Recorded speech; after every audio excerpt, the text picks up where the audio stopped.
Welcome to the Make Mental Health Matter show. I am Kelli Melissa Reinhardt, your host, and I'm going to be talking to Coleen, but I'll tell you more about her story here in just a moment.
And here we are for another episode of the Make Mental Health Matter show. Thank you so much for tuning in. If this happens to be the very first time watching, thank you so much. If this happens to be your hundredth, I don't even know, hundredth, thousandth. No, you couldn't even get to 1,000 because we haven't had that many episodes. But 3 years in a row, which is awesome. And as you may know, we are doing in studio, changing the vibe up a little bit and making sure that we have those connections, because connections really matter, and you never know who you might meet, where you might go, what adventures might take you, or take wherever you might end up going on an adventure.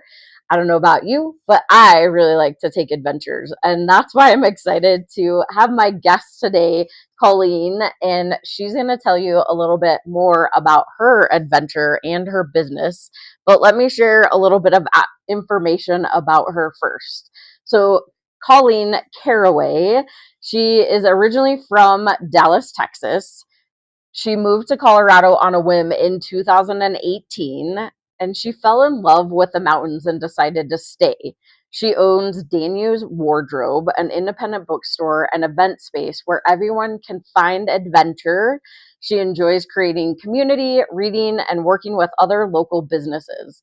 In Coleen's spare time, she enjoys reading, creating themed dinner parties, and hanging out with her cat. So, without further ado, thank you, Coleen, for being here with me today. And I gave a short synopsis, man, brain, mouth, of your bio. But I would love for you to tell the audience a little bit more about your story and what led you to what you do today. Thank you, Kelli. I appreciate being here today. So a little bit about my story. I was diagnosed with BPD, borderline personality disorder, a few years ago. After learning my diagnosis and rigorous amounts of different kinds of techniques, coping techniques, I've now been able to no longer be diagnosed BPD. It's in remission. Wow. Which is not as common as I would like it to be, but it is possible. So I do want to bring that a little bit of hope to people. Yeah, it's so interesting, and I know we have chatted before, but knowing that you had a diagnosis and then it no longer is what they would diagnose you based off of your experience, I just think that that is so interesting. It is. It's scary. It's like a part of my identity has changed. Like I am no longer the volatile person that I used to be. Still have my moments, as everyone does, but when it comes to relationships, there's breathing and consideration and a safe place to be. Wow. And so tell the audience a little bit more about the journey that led you up to this point. Yeah, so it started way back when I was, I guess, born. I was adopted at 8 months, I believe. I was in the foster care system during that time, and I was adopted by a lovely couple, an older couple who also adopted another child, a special needs kid. Um, so we grew up together. We had very different needs. Mine was more emotional, hers was more physical and mental. But during that time, I was learning. I was a kid. I was confused. I was very lucky in knowing I was adopted at a young age. So I think with my parents, there was never an identity crisis there. It was just I'm different.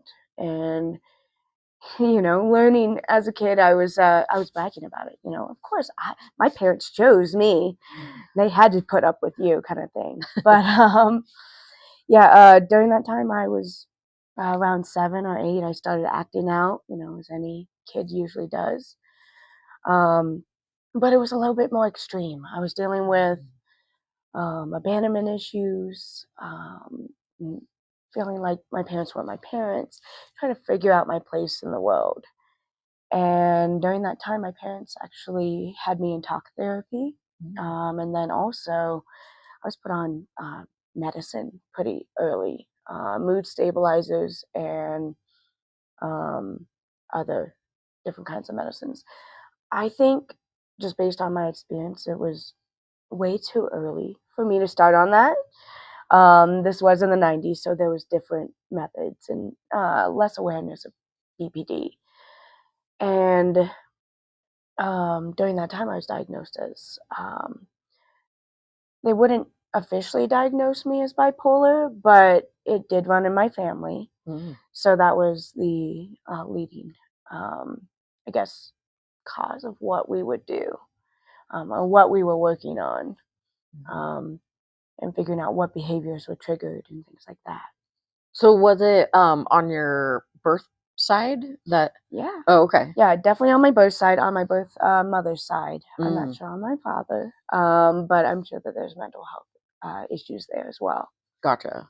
Yeah, and I mean, I know as far as BPD, it's really hard to diagnose. Well, bipolar is also because it's so many different things, like depression, there's anxiety, there's mood swings, there's all these things like in one diagnosis, and then into BPD, which is generally a later onset diagnosis. So, and what you said, being put on medication that was probably pretty strong, I would assume, at that young of an age. I could only imagine that it would affect. Yeah, honestly, I was on medication from 7 or 8 until about 21, and then I went cold turkey, which I highly don't recommend. Don't recommend at all. Definitely talk to your doctor. But I was just not. It wasn't working for me anymore. I was not able to keep a job, stay past my grades like I was in college. My relationships were failing, and I was thinking that maybe my medication was something that was a part of that. Once I did get off it, it took me months to get to a regulated state. I would say even 3 to 6 months to 9 months. And I was dealing with a lot of trauma during that time. So who knows what was going on.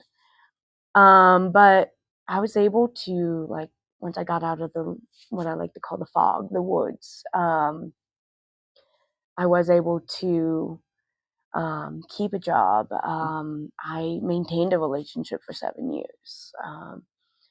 I also moved out to Colorado after that, and I found my people. I found more confidence in myself. I didn't need the medication. Now, if I ever come into a mental health crisis and I need it, or I feel like it would help me, I'm definitely open to that again. But I'm going to try to stay off the medication for now. Yeah. Well, and I know, excuse me, in talking with you, there was, like you were just talking about, there was a lot of trauma. Yes. that was happening during that time. I also want to step back just a little bit to talking about being in foster care, but then also that, like, which is so, I find it fascinating. It is. Nature versus nurture. Mhm. So biological versus not. Yes. And the concept that kind of really goes into that aspect.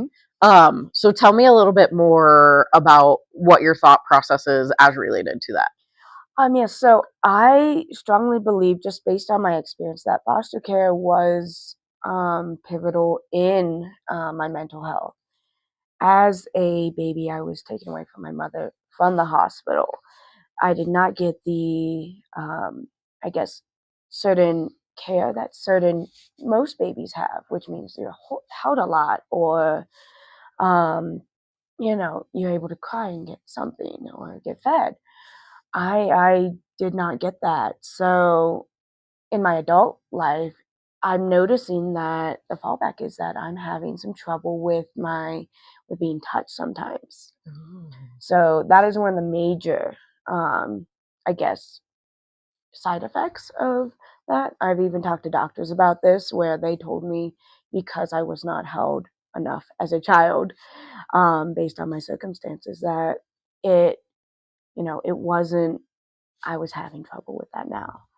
So now I try to be more intentional with people around me. I ask for hugs. I try to be more affectionate, and it seems to help a lot. Yeah. The camera went a little rogue for a moment, so my apologies about that. Oh, no. Brand new camera, Yeah. live is a great thing. But it's one of those not being, and I know there's a lot of science and research and everything around that, and you can believe what you want to believe, but if and when you are somebody who experiences that, Oh, yeah. the difference. Yes. I'm not, I realized how cold I seem to be sometimes too. As a child, I thought of myself as very affectionate, very bubbly, and things like that. And then I realized I never went in for hugs as a kid either. Like, I just was happy and bubbly, and that's great. But I was not the affectionate person. And that has led to some issues in my adult relationships. Yeah. I mean, I'm one of those huggers. I like hug everybody, but I also have to recognize and ask permission because not everybody is a hugger. No. I also love like cuddles with my son and all those things, and I could never imagine not having that. But I also, my sister is an IBCLC, and she helps moms and babies, and talk a lot now about the skin to skin with babies and how important for the bonding, and then how it can actually affect you later in life. But I know that you also like shifted into this place. One, you're going through all these things with emotions, you're having to go on medication, you are in your house with parents and siblings and special needs sibling, which again is a different level of care than what not you're needing, but in a way, yes. So all of this is leading up to, you said there was a lot of trauma that was happening around your 20s. Yeah. So in 2016, I had 9 deaths just surrounding me. One was my fiance at the time, and then my grandmother, who's the inspiration for my bookstore. They were in a couple months period, as well as my childhood cat. Those were the 3 major ones. Then there were quite a bit more that happened that didn't affect me as strongly, but did. I'm realizing I do have that trauma. Hindsight's 2020. So during that time, I didn't deal at all. I avoided everything. I got into a relationship with someone during that time and stayed in a very unhealthy relationship. Trying to just put a band-aid on it. I avoided it. I wanted to feel needed and wanted, and I used, that want and not realizing it, that I was being very manipulative and very toxic in this relationship. We were together for 7 years, and we moved to Colorado, and I broke up with them. It wasn't healthy. It was not a good spot. We were just back and forth, and it was just not something I wanted to keep doing. So realizing that and getting away from that situation was part of, I guess, the first step of me healing myself and recognizing that, hey, I'm not okay. Because the person I was in a relationship with was trying to be so supportive, so helpful, degree in psychology, but I wasn't ready to listen. And one thing I like to try to remind myself and other people is just that you can't fix anyone. They have to heal themselves. You could tell them all the things that are bothering you and things that they're doing that are toxic. They won't listen until they're ready.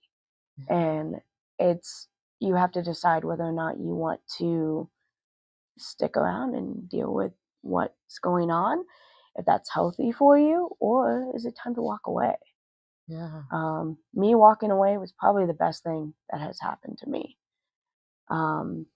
Because during that time I spent, I got my own place, I got a job, I worked with a law firm for, I want to say 3-4 years during that time. I made a promise to myself in 2020 that I would make some friends in Colorado, and COVID hit. No. So perfect timing. Yes. So we all know how that was. I broke the rules, and I was like, fudge this, I don't want to follow the rules. I want to make friends. I ended up in a singles group with a bunch of friends, and started doing hikes, Zoom meetings, outdoor activities, and I found myself in a relationship that was even more toxic. Oh no. And this time I was ready to listen. This person was telling me all about the things that were, a problem. No, it's not a problem, until it was. And I decided I wanted to go back to therapy. And that's when I got diagnosed with BPD. Wow. And CPTSD as well at the same time. I'm not sure how all the diagnoses work, but people can gather them like Pokemon, I guess. gather all the diagnoses. We're gonna go to our quick first sponsored break, but when we get back, because you just brought up a new diagnosis that I want to talk a little bit about too, but I want to kind of go back a little bit also. Yes. So we're going to go to our quick first sponsored break. And just so you know, this episode is sponsored by Danu's Closet. So you're going to find out a little bit more information about them right now.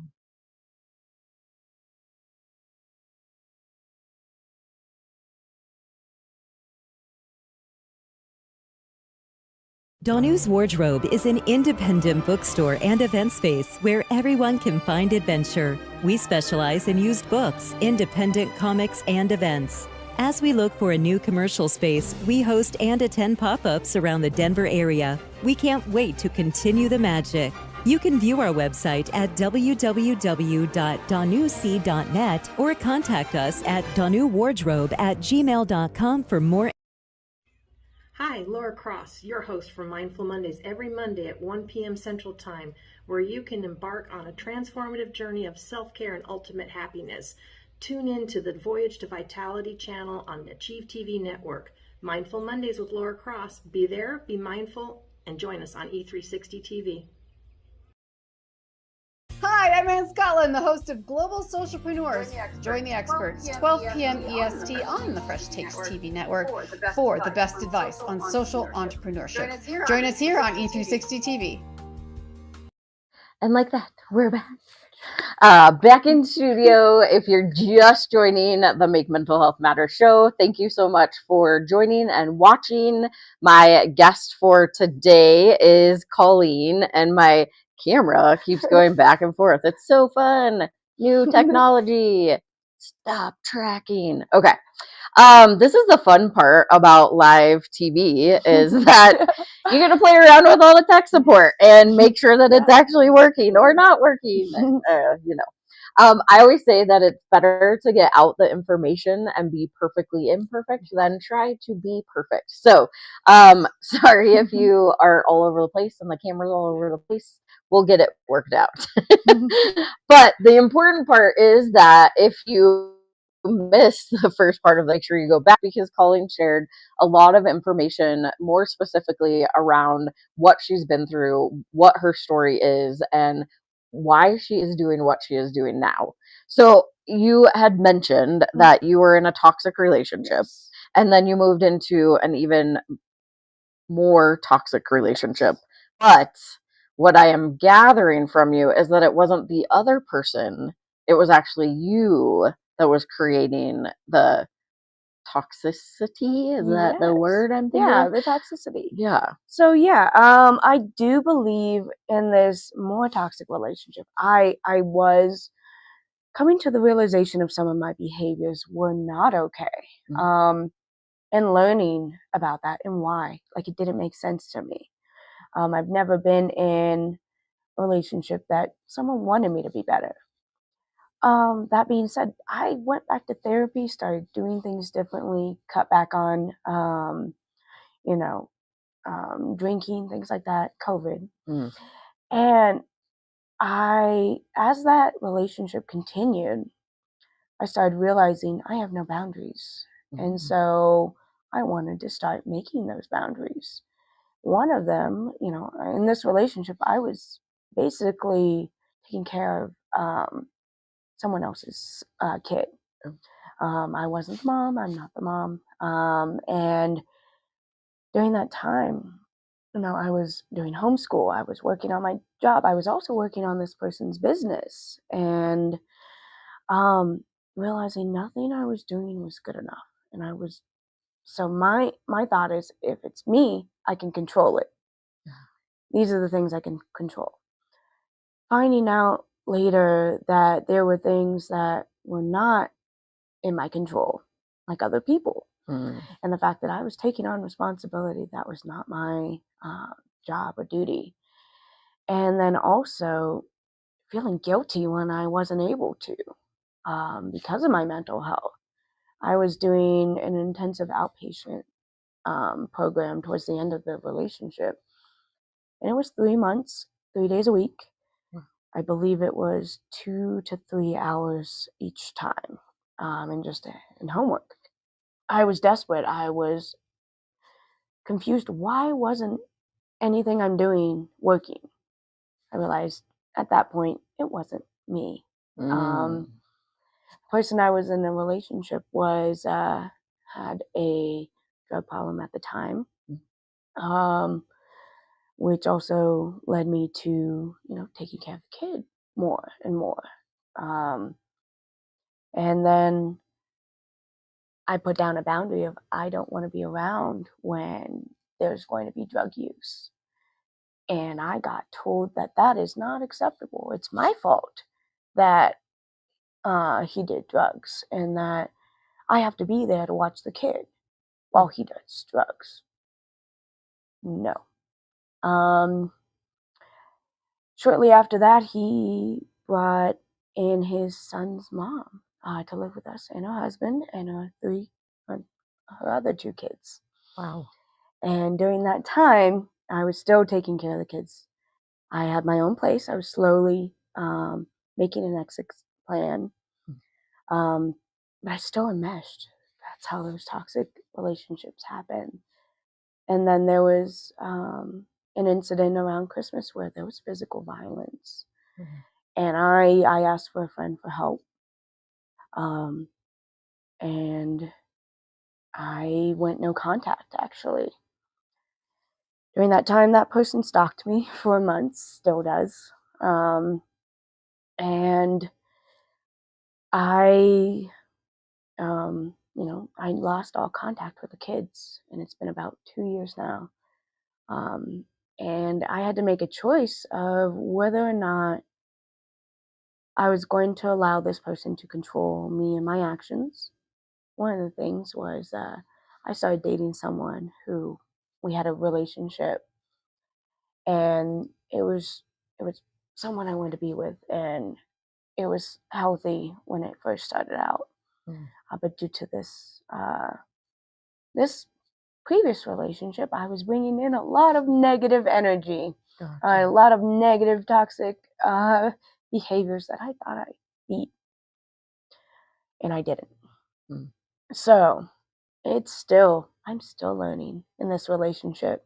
My partner Jason, he's part owner of Danu's wardrobe, and we figured out how to work together and be in a relationship, as well as go through these difficult conversations.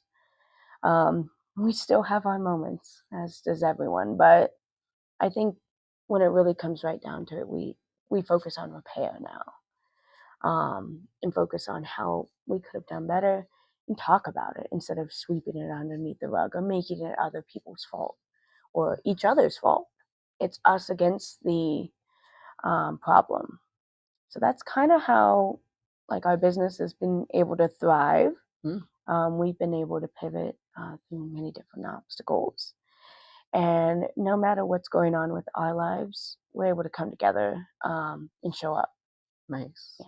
Yeah, and so there's like a lot that got wrapped into there that I kind of want to a little bit dissect, but we know that we can't control other people, right? We can only control ourselves. And when we take baggage from one relationship into another relationship, there's got to be a point that we can heal.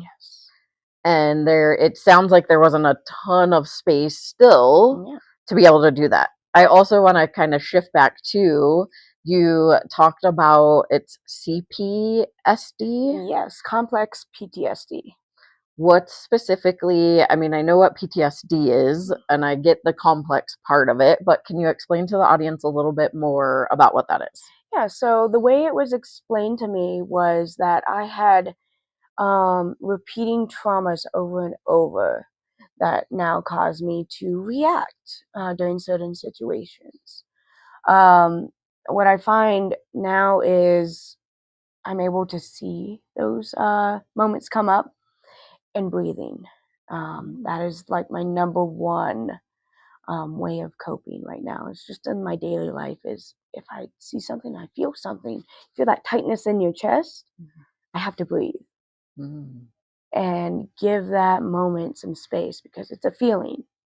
It's not going to hurt me. I mean, it hurts, but it's not going to physically hurt me. And so being able to feel that feeling without reacting to it is so important for me and my business. If I have an angry customer and I feel in danger for whatever reason, I can't fly off the handle and react. I have to breathe and talk to them calmly, because it probably isn't about me. It's probably something that they're dealing with. True. I sell books. I don't know what I've done, but knowledge is power. Yes. No, and that's, so breathing. Yes. I have had guests on that are breath experts. And I think about that also because we breathe, right? But we don't breathe, right? Like, we have to consciously be aware sometimes when we're breathing, we're doing this, right? And it's up here, and then we have to like bring it down into our bellies, which a lot of people don't know how to do, or that they're not breathing the right way. but that does, it regulates your whole nervous system, which is so powerful. And I know you said that you have had a lot of trauma and you've had a lot of experiences, and that you used to get very angry. And now the person you are today is so much just like, I would never imagine, because I didn't know you, right? But who you are today, I would never imagine that that was where you came from. Yeah, and it's nice to be able to realize that something so simple as a daily breathing exercise made my life so much easier. It's so small, but once I did it, I would say within 3 months, I started noticing my reaction time was slower. I was able to see outside of myself, kind of see, hey, this is where we're going. If you remember this, we don't like this. This isn't okay. This is not fun. And it's not healthy, and this hurts someone. Like, usually it's towards another person. Yeah, and our brain goes into fight or flight. And so we're thinking that we're still back in the day with the saber-toothed tigers that are going to like come and get us, but we're not there anymore. We're not cavemen. And so we need to be able to not have to be in that fight or flight, which I think is important. So we're going to go to our quick last sponsored break. And once we get back, hopefully this camera stops tracking. We'll be right back after this quick sponsored break.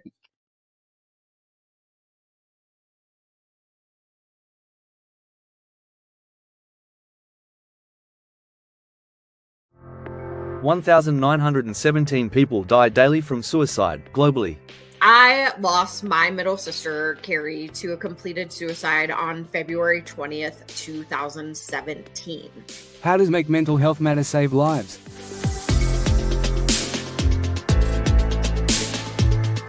Number 1. Awareness. My story, however, it isn't unique. I am a domestic violence survivor and a recovering addict. For 14 years, I was in active addiction. And because of Kelli and the work that she does and the opportunity to have my voice heard, I was able to stay clean and sober and have hit a year. I'm still here. And if it wasn't for Kelli answering my call the day that I thought I was going to take my life. 2. Conversation. I'm curious, and I know that I've heard a lot in the BIPOC community, it is very hush-hush. It's like one of those things that you don't talk about. Like, you literally feel like it's not a conversation you can have. So can you talk a little bit more about that? First, shout out to Kelli, because I'm glad that she asked the question. I researched you before I went on your show, and I saw how real and authentic you were. And I just appreciate the question, because it is different and we have to have tough, courageous conversations. So yes, I always say I'm a triple diversity threat.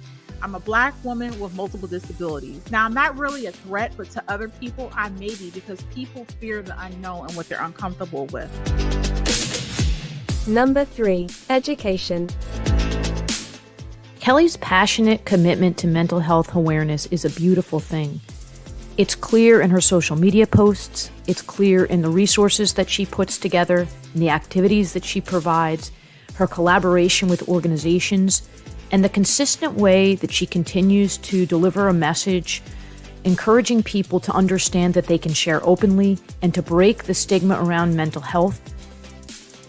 Kelli's topics cover children and adults, talk about things that we can do as a community, things that we can do individually, and her website is packed with information and resources and all kinds of contacts that you can use to reach out, whether you're dealing with something yourself or you're looking to help somebody else who is struggling. I encourage you to check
I think we will be doing a few other events later on.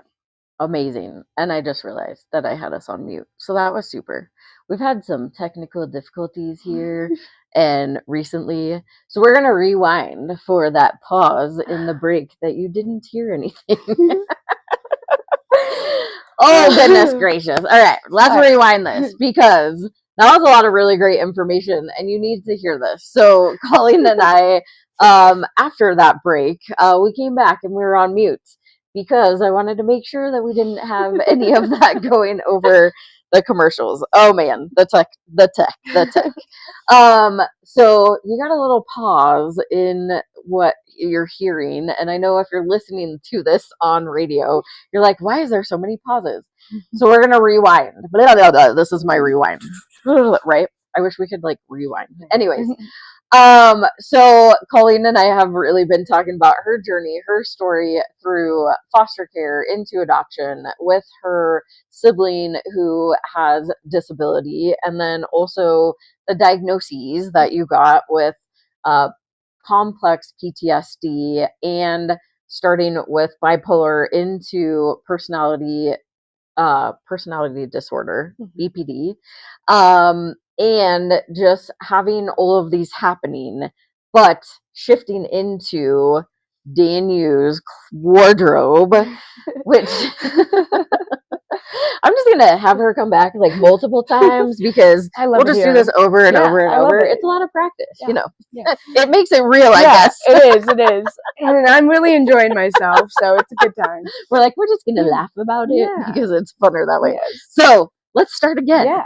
Tell them more about what's coming up and why you have Danu's wardrobe. Yes. So Danu's wardrobe is an independent bookstore and event space where everyone can find adventure. We are currently focusing on pop-ups and creating our own events, including, hopefully, a fantasy ball in the fall. Nice. And our next event is actually April 26th, which is Independent Bookstore Day. And we will be hosting a murder mystery dinner. This one is Beltane themed, so put on your little fairy wings and join us. We have 4 tickets left. Wow, only 4? Yes, only 4. Oh my gosh. It's very limited, but it's a lot of fun. Yeah, murder mystery dinner, that just sounds fun. And getting dressed up as a forest fairy creature of some forest sort. fairy. Yes. Okay. Yeah, fantasy forest. I believe there's a unicorn involved, a satyr, a couple of elves, and of course, I was Jesus. Oh, hey. Yeah. Wow, that's really interesting. Yeah. I don't know if I have gotten into fantasy per se. However, I do like a good fairy wing. Yeah. I do have a fairy on my shoulder that is part of my, I'll have to show you later, but it's part of my whole, what is on my back? It's a tree, a tree of life. I have a giant tree of life on my back, a tattoo. So that's awesome. It's really fun, and I will have to show you later when I can get the camera to actually work. So, always good times at the Make Mental Health Matter show. I think that what you do is really, really cool. I also really appreciate you sharing your story. The layers that I want to just share with people is whether it's nature versus nurture, there are certain things that we need as humans, right? That connection, that love. What I love that you do is you search it out. Yes. You ask for hugs now. You put yourself in uncomfortable positions that I'm sure is really, really hard. Yeah. So unfortunately, sometimes we have to step out of our boxes to be a better version of ourselves. If you don't put yourself in the opportunity, you won't learn anything. You're going to screw up and it's okay. But as long as you're trying and doing better, that's all that really matters, in my opinion. Yeah, and don't go off your meds cold turkey. No, please don't. Without asking a doctor. It'll take a really long time. But knowing that you really had all of these layers that you had to go through to get to the place that you are today, I know you're still dealing with some of the repercussions from previous choices, relationships, things of that nature, but you found that breathing has been your biggest, best thing that has helped you. And then also moving into Danu's Wardrobe, which now you own this company that puts on these amazing events. I am not a reader. I love listening to audiobooks. I've got free audiobooks for you. I do. I love listening. I have a whole library in my office. You would think that I read, but I don't read very much. Yeah, it's an illusion. It's the adventure of my office. Anything anymore that we didn't touch on? We have about 7-ish minutes. So anything else you want to share? I will say one thing that I really want to emphasize is never give up. If it may take a million different ways of figuring out what you want to do, how to deal with your mental health, different coping mechanisms. Like breathing works for me. Not everyone's able to do that.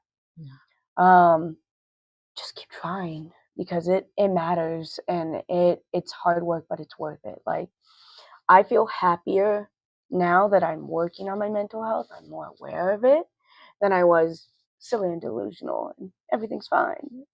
But it's that also, it's okay to be sad about the choices you've made and the things that you've done, and just don't let it beat you up. You've moved on. Like, it's okay to move on and to do better, and don't let anyone make you feel bad about your choices in the past. If you've made some progress and there's consistent, I guess, work done and consistent change, whatever they say doesn't really matter. Yeah. I mean, and how freeing is that to just like let it go? Yeah, it's let them speak, let them have opinions. That doesn't make it fact. You are the adventurer on your own journey, is what I like to say. I love that. You get to make your choices and pick your quest, and it's up to you. Like, you could stay in the dungeon, or you could break free. Fair enough. I did like those books as when I was younger, that you got to like pick your adventure and flip to the next. Those are my favorites. Yeah. I'm like, they still have them. I'm so excited. Maybe that's a book that I could come and read, because those were one of the fun books. And if you're old like me, you know what I'm talking about. I guess they have them still. So I'm not that old. Yeah, Goosebumps was still one of my favorites for those. Yeah, those are fun. Well, this has been an exciting adventure for us. I don't know about you watching or listening, but we have had a great time. So tell the audience where and how they can find you if they want to follow and or come to the pop-up or to any of the dinners and adventures that you create. Yes, so you can always reach me at my website at danuc.net.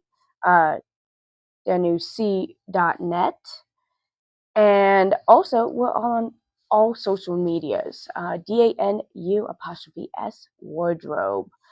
You can also message me directly on all the social media, Facebook, Instagram, TikTok, and we are recently on Tome, which is a new social media app for book lovers.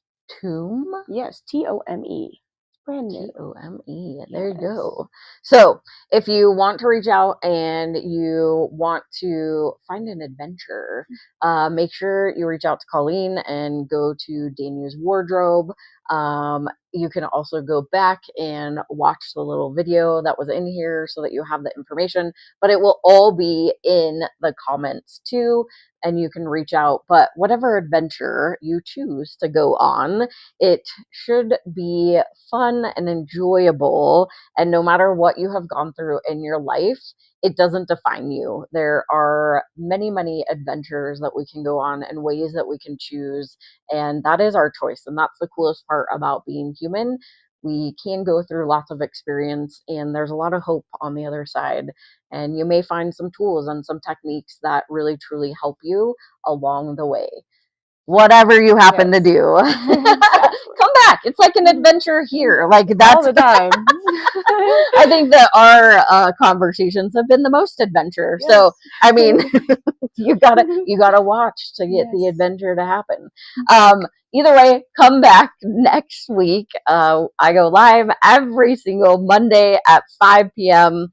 Or you can listen at 5 a.m. or 5 p.m. on Dream Vision 7 Radio, or watch on E360 TV. No matter what. I'll see you next week. Bye,